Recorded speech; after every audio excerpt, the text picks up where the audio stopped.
Salut ma belle métaphysicienne. Oh, regarde un super clip vidéo d'une petite Nolwenn Leroy absolument géniale qui chante une chanson de Jacques Dutronc. Arsène le petit lapin, le gentleman cambrioleur. Ah, j'adore. Mais bon, c'est pas pour parler de musique. Oh là, tiens, ça c'est quoi ça? Il paraît qu'il y a un nouvel amour et de l'intuition. Mais bon, à part ça. Donc, un peu de mathématiques. Alors, la base de la base, l'ensemble vide, tiens, bon, c'est l'ensemble des éléments qui appartiennent à n'importe quel univers, tel que X est différent de X. Bon, alors ça, tant que tu comprennes ça, t'auras pas fini. Puis il paraît qu'après on définit le zéro comme le cardinal, le nombre d'éléments qu'il y a dans l'ensemble vide. Puis après, etc. Tu définis 1, 2, 3, etc. Jusqu'à l'infini. Ah, bon. Et ce bordel 0, 1, 2, 3 jusqu'à l'infini, on le note comme ça, nous, les entiers naturels. Bon. Puis après, tu vois qu'il n'y a que des positifs là-dedans, tu dis, bon, c'est pas très malin, on va rajouter les négatifs. Alors, moins l'infini, moins 1, 0, 1, l'infini. Oh, tiens,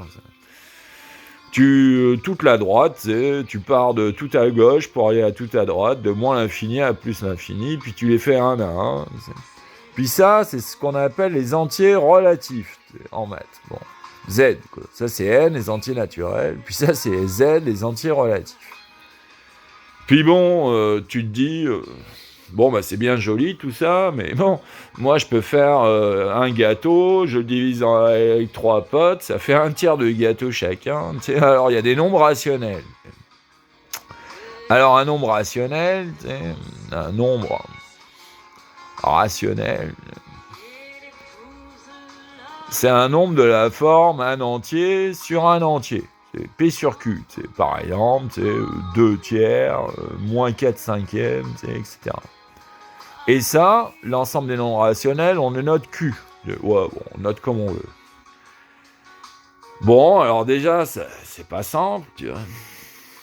Puis après, ça part en barre-égoutte. Bon. Puis après, tu sais, il paraît que, tu sais, si tu traces un carré de longueur 1, ou on s'en fout, 1, admettons, si tu traces un carré de longueur 1, bon, alors, on peut difficilement faire plus élémentaire. Puis il paraît que d'après un couillon de Pythagore, la diagonale, l'hypoténuse, ça fait racine carrée de 2. Ah, bon, tiens, alors là... Et puis les Grecs, tu sais, ils ont même tué des bœufs ou je sais pas quelle connerie, tu sais. Racine carrée de 2, tiens. Eh ben, t'arriveras jamais à le mettre, sous forme P sur Q, avec quel que soit P et Q. C'est pas possible, ça. Donc en fait, on s'est dit, tiens, racine carrée de 2, c'est pas un nombre rationnel. Ça, tu pourras toujours chercher. Bon, il y a une petite démo facile. Donc, quel que soit P et Q, de toute façon, il n'y aura aucun P sur Q qui sera égal à racine carrée de 2. Tu fais au carré, machin. Ah, bon. Donc, d'un coup, tu as des nouveaux nombres. Eh ben, tous ces paquets de nombres, on va les noter grand R, les réels. Et bien sûr, ces couillons de la pub, ils peuvent pas s'empêcher de m'emmerder. Ah, putain. Allez, vas-y, balance-moi ta pub. Ah non, c'est pas de la pub. Bon, donc il y a les réels. Donc, tu vois, tu pars de l'ensemble vide, puis après tu pars dans les entiers naturels, puis il y a les entiers relatifs, puis les nombres rationnels. Puis après, ça commence à se complexifier drôlement, tu pars dans les réels. Oh là là, genre avec des nombres, genre racine carrée de 2, pi, exponentielle, oh là là, t'en as plus qu'une infinité, enfin une infinité, mais alors t'as pas fini. Puis bon, alors tu sais, déjà, là, ça se complexifie drôlement. Ah, bon, Puis c'est pas fini, tu sais. Parce que lui, le couillon des réels, tu sais, si tu dis genre x carré égale moins 1, le couillon des réels, il va te dire, il n'y a pas de solution. Ah, bon, ensemble vide solution. Si tu prends x carré égale moins 1 dans les réels, il y a ensemble vide solution. Bon, si tu veux, ça me dérange pas trop. Mais bon, il paraît qu'en maths, on aime bien résoudre x carré égale moins 1. Ah, bon, il paraît. Donc, ces couillons de matheux, qu'est-ce qu'ils ont fait? Youpi tralala, on fait les complexes. Ah, bon, puis il paraît que les complexes, Z, ou tu l'appelles comme tu veux, il paraît que c'est un couillon de réel plus I fois un autre couillon de réel. Ah bon, un A plus IB. Ah bon. Et puis, le I, il est bizarroïde, I carré égale moins 1. Voilà, t'as le temps que tu comprennes ça. Et donc, il paraît que ça part en barigoule avec les complexes. Bon. Tu dis, ils sont cons ces matheux, ça se complexifie de plus en plus. T'sais. Puis ils disent les matheux, nous on est les rois des cons. Nous, plus on peut complexifier, plus on le fait. Puis il paraît qu'il y a un couillon d'Hamilton, avec un H, comme Hamilton, c'est Hamilton. Il paraît qu'il y a un couillon de matheux d'Hamilton. Il s'est dit les complexes, c'est pas assez carré. Ah bon, je vais créer les quaternions. Oh là là, dis donc. Puis lui, ces couillons de quaternions, au lieu d'être 2 réels, ils sont 4. Ah bon, alors t'as A plus IB, plus JC, plus KD. Ah dis donc. Et puis, en plus, tu sais, le couillon de J, J carré égale moins 1, et puis le couillon de K, K carré égale moins 1, oh là là, Alors déjà, quand tu auras compris l'algèbre des quaternions, déjà tu passeras des années à étudier les bouquins de maths, moi je te le dis. Déjà avec les complexes, avec les trucs de Hilbert, les transformés de Fourier, putain, t'as pas fini. Mais alors, quand tu passes à la dimension 4, les quaternions, oh là là, c'est le bordel. Et puis, les matheux, dans leur grande connerie, ils se sont dit, tiens, c'est pas encore assez compliqué, on va faire les octonions, oh là là, oh le bordel, alors là, les octonions, tiens. Puis lui, les petits taux, et ils ont 8, 8 comme octonions, Et puis, il paraît que tous les, ce que tu veux, là-dedans, les 8, à part 1, bien sûr, enfin, les 7 autres, il paraît qu'ils vérifient tous machin carré égale moins 1. Oh, putain, t'as un bordel. Et donc, par exemple, le nombre transcendantal, t'as le nouveau L, L carré égale moins 1. Un des machins, là, des 8. Oh dis donc, quand tu commences à taper les octonions, t'as pas fini d'étudier les encyclopédies de maths, moi je te le dis, Déjà, rien que réel comprend que pi est transcendant, déjà t'en as pour une chier de tente. Après, quand tu passes au complexe, les Hilbert, les machins, les transformés de Fourier, t'as pas fini. Puis après, tu passes au quaternion, alors là, ça part en vrille. Et puis alors, la super vrille, looping, tout ce que tu veux, c'est les octonions, Et puis, il paraît que ça peut continuer encore dans les barigoules, de plus en plus complexe, jusqu'à l'infini, au hasard, avec genre des octaves de Kelly Dixon ou on sait pas quoi. Mais coup de cul pour notre matricule, ça s'arrête là, la base. La base. Tiens, tu t'arrêtes aux octonions, parce que il faut bien s'arrêter quelque part. Donc, bon... Alors, tu vois, les réels, il paraît que quand tu fais 2 fois 3, t'as fait 6. Alors là, surprise. Mais il paraît que c'est aussi égal à 3 fois 2. Ça fait 6 aussi. Tiens, alors là... 2 fois 3 égale 6, tiens, et c'est égal à 3 fois 2. Ah bon, tiens. Ah, ça, on appelle ça commutatif. Ah bon, tiens. Et puis après, tu sais, genre, si tu fais, tu sais, 1 fois 2 fois 3 ou tout ce que tu veux, tu sais, eh ben, c'est égal à 1 fois 2, tu sais, ah bon, tiens, et fois 3 ou dans l'ordre que tu veux. Tu sais. On dit que c'est associatif, tu sais, ah bon, tiens. Puis il paraît que les complexes, c'est pareil, c'est comme et associatif, tu sais, bon, pas de surprise, tu sais.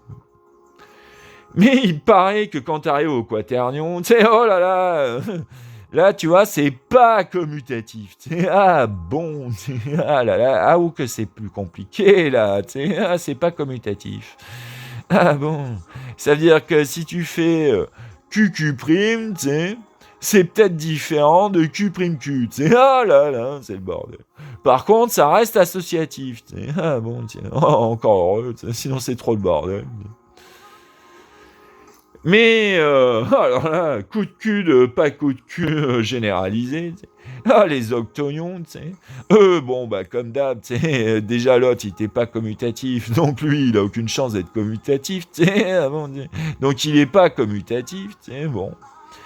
Mais en plus, tu crois que l'associativité, ben, il est pas associatif non plus, tu sais, oh là là, tu sais, quand tu fais les calculs là-dedans, tu sais, ah bah, faut te méfier, tu sais, des pas commutatifs et pas associatifs, tu sais, ah bon, tu sais. Mais il paraît, hein, on n'est pas sûr en maths, tu sais que les octonions, c'est pas commutatif et pas associatif, tu sais, il paraît qu'on connaît pas en maths, hein. Puis bon... Alors, il paraît que t'as deux couillons, ou je sais plus qui, Kelly Dixon, ou je sais plus comment il s'appelle. Il paraît, eux, ils ont dit, tiens, ça a l'air d'être le bordel, ça, c'est trop compliqué. Alors, on va essayer d'unifier tout ce bordel. Donc, ils ont dit, tiens, on va passer des réels aux complexes, des complexes aux quaternions, des quaternions aux octonions, par un seul algorithme. Tiens, l'algorithme de Kelly Dixon. Tiens, tiens. Alors, amuse-toi à comprendre l'algorithme. J'ai mis des années, moi. Et puis, bon, blablabla. Puis, il paraît que t'as un autre couillon de matheux, je sais même plus comment il s'appelle. Il paraît qu'il a dit que tu n'as que 4 algèbres normées à division, ou je sais pas quelle connerie. Ces 4-là, tu sais, les réels, les complexes, les quaternions, les octonions. Tu vois, en gros, tu n'as que 4 super algèbres, les 4-là, tu sais. Oh, tiens, coup de cul, il n'y en a que 4. Ah bon, tiens. Les réels, les complexes, les quaternions, les octonions. Ah bon, bah au moins il n'y en a que 4. Bon, alors déjà, tu dis, bon, il n'y a que ces 4 cons-là. Puis après, tu dis, bon, les réels, c'est sympa, c'est plus facile à calculer, mais est-ce que c'est ça la réalité? Bon, mystère. Et puis, tu sais... quand t'es pas trop con, tu sais, quand tu veux mettre tes chaussettes et tes chaussures, tu sais, bon, bah, si t'es trop con, tu mets tes chaussures d'abord et après tes chaussettes. Mais si t'es pas con, tu mets tes chaussettes d'abord et après tes chaussures. Ah bon. Et le mec, il dit, ah tiens, c'est pas commutatif, les chaussettes et les chaussures. Ça dépend dans l'ordre que tu fais. Si tu mets tes chaussures d'abord et tes chaussettes après, t'es le roi des cons. Ah, bon, par ça, on m'aurait menti. T'sais. Mais par contre, si tu mets tes chaussettes d'abord et après tu mets les chaussures, bon, bah il paraît que t'es un peu moins con. Ah, bon. Donc, il paraît que les chaussettes et les chaussures, déjà, alors tu vois, c'est très compliqué, les chaussettes et les chaussures. Mais bon, il paraît que c'est pas commutatif. Ah bon, les chaussettes, les chaussures, tu sais, oh, c'est très compliqué. Donc, il paraît que c'est pas commutatif, tu sais, déjà, les chaussettes, les chaussures. Donc, déjà, si t'es le roi des cons et t'essaies de faire tout dans le commutatif, tu sais, bon, bah, tu comprendras rien, tu sais, ah bon, donc, minimum, faut te taper les quaternions ou les octonions, parce que les deux là, ils sont commutatifs. Donc, de toute façon, ils servent à rien, tu sais. Donc, minimum, tu prends quaternion ou octonion, tu sais. Ah bon. Et puis, par le plus grand des hasards, quand t'as l'oreille un peu musicale, tu dis, mais est-ce que, je sais pas quoi, l'univers, la vie, c'est associatif, t'sais. Et puis, tu dis, bon, je sais pas trop. Puis après, tu dis, tiens, si on jouait du piano, je sais pas quoi, tu sais. Puis imagine, tu joues Do, Ré, Mi. Ah bon. Alors, tiens, ta première version, tu fais Do, Ré, Mi. Ah bon, tiens, Do, Ré, Mi. Ah bon. Mais maintenant, tu sais, tiens, c'est associatif ou pas ce bordel? Mais maintenant, si tu fais Do, Ré, Mi. Ah bah c'est pas pareil. Ou alors si tu fais Do, Ré, Mi. Ah bah c'est pas pareil aussi, tu sais. Donc t'as du tempo, tu sais, dans les notes, la musique, tout ça. Tu sais, suivant l'ordre que tu mets les notes ou tu sais les tempos, tout c'est pas pareil. Tu sais, ah bon, le solfège, tu sais, ils connaissent pas, tu sais. Ah bon, il y a des temps dans le solfège, il y a des croches, il y a des noirs, il y a des rondes, il y a tout ce que tu veux, tu sais. Ah bon, et puis suivant l'ordre que tu fais tes notes de musique, dans le tempo swing ou je sais pas quoi, c'est pas pareil. Oh ben ça, les musiciens, tu sais, oh, ils savent pas, tu sais. Va dire à un musicien, tu sais, Do, Ré, Mi, c'est pareil que Do, Ré, Mi, ou je sais pas quoi, tu sais. Là, il va dire, ouais, c'est ça. Tu sais, en musique, on connaît pas, tu sais, depuis je sais pas combien de temps, tu sais. Et même, il paraît qu'un des premiers couillons en musique, c'est Pythagore. Tu sais. Ah bon, il s'amusait avec des cordes, tu sais, et des tierces et des quintes, tu sais, il paraît, mais on n'est pas sûr. Tu sais, en musique, tu sais, on connaît rien, nous. Donc, tu vois, il paraît que l'univers, il n'est pas commutatif. À coup de chaussettes et de chaussures, tu sais, c'est très compliqué à comprendre. Et puis, il paraît qu'il n'est pas associatif. Si tu as un peu l'oreille musicale, tu sais, tu comprends. Alors donc, lui, tu dégages. Lui, tu dégages. Lui, il n'est pas associatif, donc il dégage. Oh, mystère, t'avais que 4 machins au début. Ah, bah, t'as éliminé les 3 autres, tu sais. Oh, qu'est-ce qui te reste? Oh, bah, alors là, moi, je sais pas, moi. Tu sais, les octonions. Tu sais. Ah, il te reste que les octonions à bosser, tu sais. Ah, bon. Donc, tu vois, les octonions, pas commutatifs, pas associatifs, tu vois. Ah, bon, tu sais. Et puis les couillons de matheux, tu sais, comment ils représentent les octonions, tu sais. Bon, bah, ils se font pas chier, tu sais. Ils dessinent un triangle, tu sais. Après, ils dessinent les 3 milieux, tu sais. On se demande pourquoi. Puis après, ils dessinent les 3 sommets, tu sais. Ah bon, tu sais. Alors 3 plus 3, il paraît que ça fait 6, mais on n'est pas sûr, tu sais, à part ça. Puis il paraît que ces couillons, ils aiment bien jouer aux diagonales, du foot, tu sais. Ah bon, ils te font des diagonales. Et puis, par le plus grand des hasards, les 3 diagonales d'un triangle, elles se coupent toujours au milieu, tu sais, au centre de gravité. Mais à part ça, un prof de maths, il est surpris, tu sais. Ah bon, les 3 diagonales d'un triangle se coupent toujours au centre de gravité, tu sais, du triangle. Oh, alors là, le point G, tu sais. Ah, le point G, tu sais. Ah, c'est ça le point G, tu sais. Ah, et donc, tu vois, et après, même, pour rigoler, tu sais, il dessine le cercle conscrit, circonscrit, inscrit, va savoir. Et puis, donc, tu vois, ah, ça te fait un triangle à 7 points, tu sais. Oh, tiens, mais merde, il paraît que t'en as 8. Oh, tiens, bordel. Et où tu le mets, le compte réel, tu sais. Bon, bah, tu sais, en genre, tu sais, tu fais un parallélogramme, tu sais. Ah bon, tiens, et tu le mets là, tu sais. Ah, mystère, tu sais. Puis là, c'est les réels. Là, c'est 1, si tu veux. Ah, bon. Puis après, là-dedans, t'as IJK, LI, LJ, LK, le machin. Ah, bon. Donc, tu vois, t'as 7 points là, tu sais. Et t'as là, les réels et les 7 machins des octonions. Et 1 plus 7, oh, alors là, moi, je sais pas combien ça fait 1 plus 7, tu sais. Ah bon, tu sais. Oh non, ça, c'est trop compliqué pour moi. 1 plus 7 égale 8. Oh là, ça, c'est la surprise, tu sais. 8, c'est 1 plus 7 égale 8. Oh bon. Donc, tu vois, quand t'es un super matheux, tu vois, t'as étudié ce bordel pendant des années, tu sais. Et puis à la fin, t'as compris que les cons qui travaillent avec les réels ou les complexes, c'est vraiment les rois des cons, tu sais. Ils ont jamais joué aux chaussettes et aux chaussures, ni à la musique, tu sais. Donc si t'es pas trop con, et si tu comprends les chaussettes, les chaussures et la musique, tu vas pas travailler ni là, ni là, ni là, tu vas travailler là. Et en plus, t'as pas le choix, t'en as que 4. Donc tu sais, t'élimines. Ah bah il faut travailler avec lui, tu sais. Oh bah alors là, moi je suis surpris, tu sais. Ah bon, c'est les octonions, tu sais, où il faut travailler en algèbre, tu sais. Ah, bah, tiens. Mais à part ça, moi, tu sais, je comprends rien aux octonions. Et puis pour clôturer la fin, Donc, tu vois, les octonions, bon, bah, c'est machin. Puis, il paraît que ces cons d'octonions, ils peuvent, se se faire des produits cartésiens, par exemple, là, tu prends les octonions, croix, un autre paquet d'octonions. Puis il paraît que ces cons de matheux, ils peuvent faire des croix avec autant d'octonions qu'ils veulent, avant, et puis à la fin du bordel, t'as un genre d'octonion, un paquet d'octonions avec plein de croix, et à la puissance infinie, alors là, oh, bon, alors là, donc tu vois, t'as un bordel comme ça, et puis tu fais croix, rebordel, à l'infini, oh bah... Oh bah putain, les octonions à la puissance infinie. Oh même moi, je peux. Alors chapitre 1, chapitre 2, chapitre 10 000, chapitre 150 000, un coup de théorie de Grothendieck.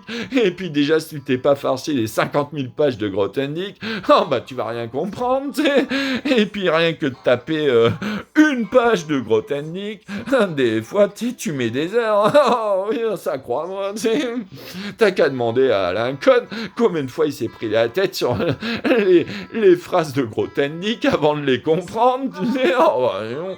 Même moi, je transpirais, quand je me devais me taper Grothendieck, je me disais, oh bah putain, j'ai jamais vu ça, Avant d'attaquer Grothendieck, crois-moi, tu t'attends pas à l'Everest de la théorie des catégories à coup de foncteurs préfaisceaux et machin, et putain, rien que de comprendre la définition, oh bah non.